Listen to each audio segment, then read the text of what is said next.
خانپور میں تشدد کا شکار ہونے والی پولیو ٹیم کے اعزاز میں تقریب کا اہتمام کیا گیا۔ پولیو ٹیم کو فرائض کی ادائیگی کے دوران تشدد کا نشانہ بنایا گیا تھا۔ خانپور کے علاقہ محلہ زہریہ میں تشدد کا شکار ہونے والی پولیو ٹیم کے اعزاز میں تشدد اور ہراسمنٹ کا نشانہ بننے والی پولیو ٹیم کو وزیر اعلیٰ پنجاب کی ہدایت پر گارڈ آف آنر پیش کیا گیا۔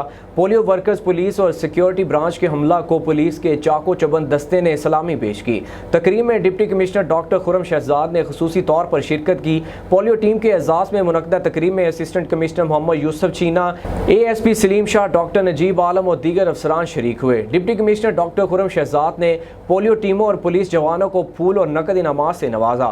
ڈاکٹر خرم شہزاد کا کہنا تھا کہ پولیو ورکرز ہمارے قومی ہیرو اور ان کا تحفظ ریاست کی ذمہ داری ہے۔ پولیو ورکرز شدید موسمی حالات میں ہمارے مستقبل کے معماروں کو عمر بھر کی معذوری سے محفوظ رکھنے کے فریضہ کی ادائیگی کر رہے ہیں۔ پولیو کا عرض پاک سے خاتمہ صرف حکومت ہی نہیں، معاشرے کے ہر طبقہ کی ذمہ داری بھی ہے۔